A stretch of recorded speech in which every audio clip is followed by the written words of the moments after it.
Good morning, everybody. I deliberately left doing the video till today because yesterday I was aware that the NZNO was putting out a report that they'd been working on called Care in Crisis, a call for culturally and clinically safe staffing in aged care.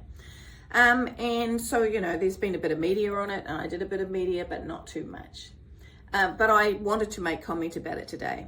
So, look, ultimately, much of what the report says is what we've already been saying for a long time, what I've been talking to you about non-stop for 18 months, what I've been traveling the country saying for the last 18 months, which is that the funding model does no longer work for what is the level of acuity, what is the level of need for those that require residential care, okay? So the report supports that position, that's great. But then it goes somewhat further, and I would say that it's incredibly disappointing, actually, that it's gone to this place in an attempt to what looks to be an attempt to support the sector, to get the recognition and the funding that it requires. So absolutely on board with that. But here, for example, is a title of when you Google NZNO Care in Crisis. This is the New Zealand Nurses Organisation. New report finds broken aged care sector harming our elderly. And inside the report itself, the suggestion is that about a third of individuals inside our residential care facilities are being harmed or neglected or abused in some way. It doesn't actually suggest, it says that it's unsafe, inequitable, and breaches both clinical and cultural standards. Now, that's just categorically untrue. That is untrue. When there are between 36 and 39,000 senior New Zealanders inside residential care, I get that it's not going to be a perfect world. Of course it's not a perfect world, because there are humans involved on both sides of the conversation here. But what I find fascinating is that the individuals that were interviewed were all nurses or healthcare workers who have responsibility for making sure that the care inside those facilities is of the appropriate standard. And there are multiple ways for those individuals to draw attention to any any failings. Whether that be through contacting Health Cert, because whether that is talking to the auditors that come through, whether on a 2, 3 or 4 year cycle, whether that is raising a complaint with the Health and Disability Commissioner, where the Aged Care Commissioner is housed, or with the Ombudsman, or with the Human Rights Commissioner, who now has been commissioned to represent seniors.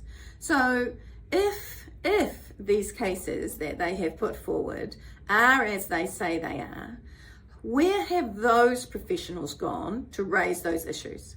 Because I know that there are auditors running through, constant checking going on around the standards and the standards of care being provided to our seniors. And the suggestion is there's no consequence. To every business, there is a consequence. When even complaints from 5 years ago that are only just now being addressed through the Health and Disability Commissioner are put up into the public domain. So the place might have been sold, the staff might be all different, but still their reputation is on the line. So I do take issue with what this report says. I think they have dramatized it to try and get media, and I don't think that does anybody any service.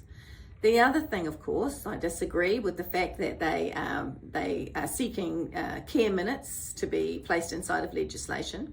We've seen that in Australia. The large corporates in Australia have no problem with it because they have an evidence-based funding model, but it's shutting down rural and regional provision. So it could be the death knell to places like the West Coast or Eketahuna or so on and so forth. And it would absolutely mean that we wouldn't be able to re-establish any form of care in places like Wairoa or Reefton. They seem to have missed the fact that with an ageing population, there are less younger people coming through these professions. So we have to use the professionals we have much more efficiently and effectively. And in Australia, there's yet to be any evidence that care minutes have actually created better outcomes for our seniors, just by making sure that a nurse is standing next to them for so many minutes per day. The other thing I have an issue with is they're completely opposed to virtual nursing. Again, virtual nursing, digital health, it's part of what is the future. Of course it doesn't replace human beings. It gives the capacity for human beings to spread what are the professionals and the skills that they have across a wider demographic of people. And again, we're going to have less people at working age over the next 50 to 60 years. So deciding to shut the door on something in an attempt, it looks like a way to secure employment for their members, and I get that. It looks like a way to legislate to create demand and block any initiatives so that their members can retain what is the historical position that they have held inside the workplace. And I'm sorry, it just won't work. So it's really sad that what we've got is a report that had the capacity to join voices with the owners and the operators and the charities and the not-for-profits, etc., around what is really required in the sector. But it's muddied the waters.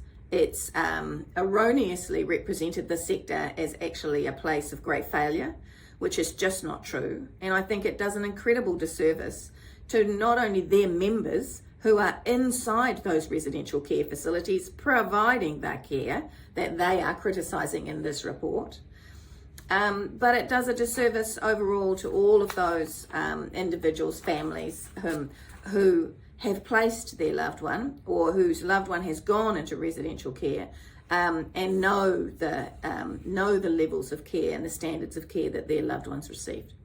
So they're going to launch it tomorrow. Officially, but that's my 2 cents worth. See ya.